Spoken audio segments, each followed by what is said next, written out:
हरे कृष्णा। आप सभी भक्तों का मेरे YouTube चैनल पर हार्दिक स्वागत है।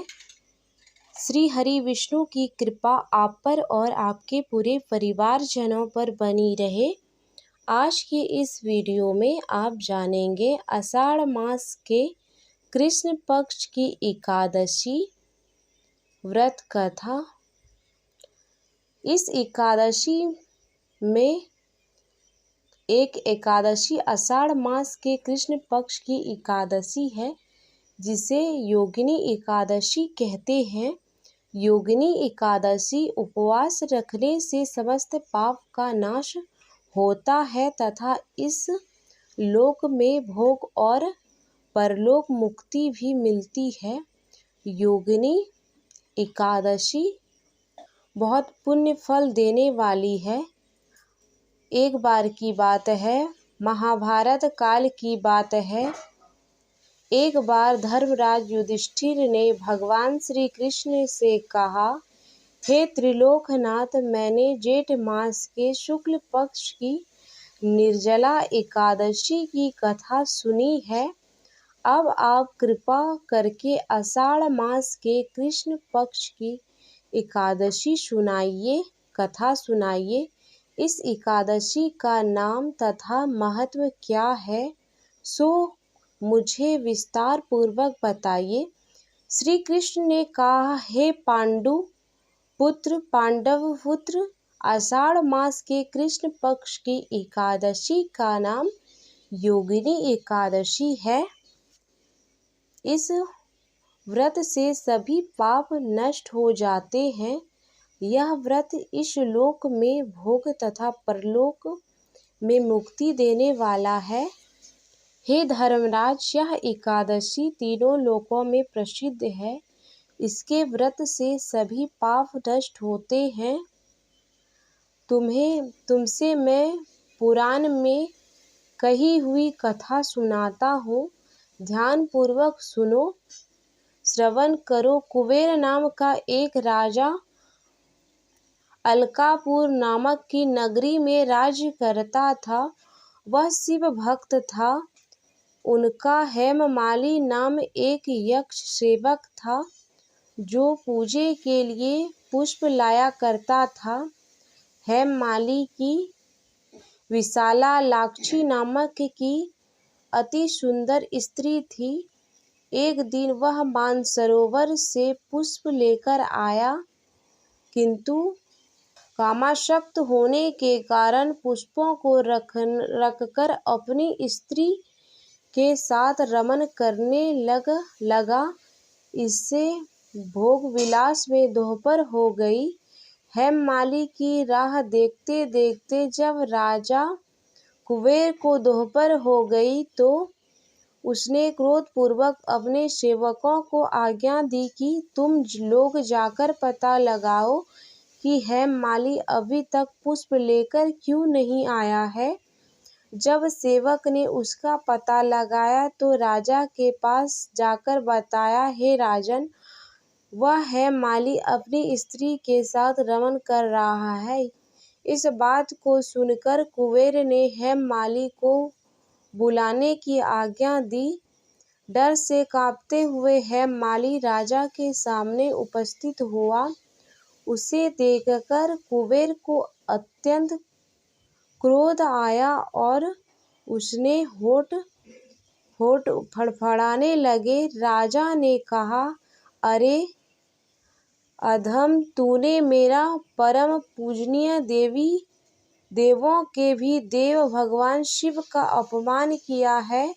मैं तुम्हें श्राप देता हूँ कि तुम स्त्री के वियोग में तड़पो और मृत्यु लोक में जाकर कोढ़ी का जीवन व्यतीत करो। कुबेर के श्राप से वह तत्क्षण स्वर्ग से पृथ्वी पर आ गिरा और कोढ़ हो गया। उसकी स्त्री भी उससे बिछड़ गई। मृत्यु लोक में आकर उसने अनेक भयंकर कष्ट भोगे, किंतु शिव की कृपा से उसकी बुद्धि मलिन न हुई और उसे पूर्व जन्म की भी सुध रही। अनेक कष्टों को भोगता हुआ तथा अपने पूर्व जन्म के कुकर्मों को याद करता हुआ हिमालय पर्वत की तरफ चल पड़ा। चलते चलते वह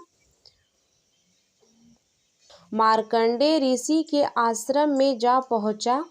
वह ऋषि अत्यंत वृद्ध तपस्वी थे। वह दूसरे ब्राह्मणों के समान प्रतीत हो रहे थे और उनका वह आश्रम ब्राह्मण की सभा के समान की सभा के समान शोभा दे रहा था। ऋषि को देखकर हेममाली वहां गया और उन्हें प्रणाम करके उनके चरणों में गिर पड़ा। हेममाली को देखकर मार्कंडेय ऋषि ने कहा, तूने कौन से निकृष्ट कर्म किए हैं जिनसे तुम्हें कोढ़ हुआ है और भयानक कष्ट भोग रहे हैं। महर्षि की बात सुनकर हेममाली बोला, हे मुनि श्रेष्ठ, मैं राजा कुबेर का अनुचर था। मेरा नाम हेममाली है। मैं प्रतिदिन मानसरोवर से फूल लाकर शिव पूजा के समय कुबेर को दिया करता था। एक दिन पत्नी सहवास के सुख में फंस जाने के कारण मुझे समय का ज्ञान ही नहीं रहा और दोपहर तक पुष्प न पहुंचा सका। तब उन्होंने मुझे श्राप दिया कि तू अपने स्त्री का वियोग और मृत्युलोक में जाकर कोढ़ी बनकर दुख भोग। इस कारण मैं कोढ़ी हो गया तथा पृथ्वी की आकर भयंकर कष्ट भोग रहा हूँ। अतः कृपया करके आप कोई ऐसा उपाय बताएं जिससे मेरे मुक्ति हो।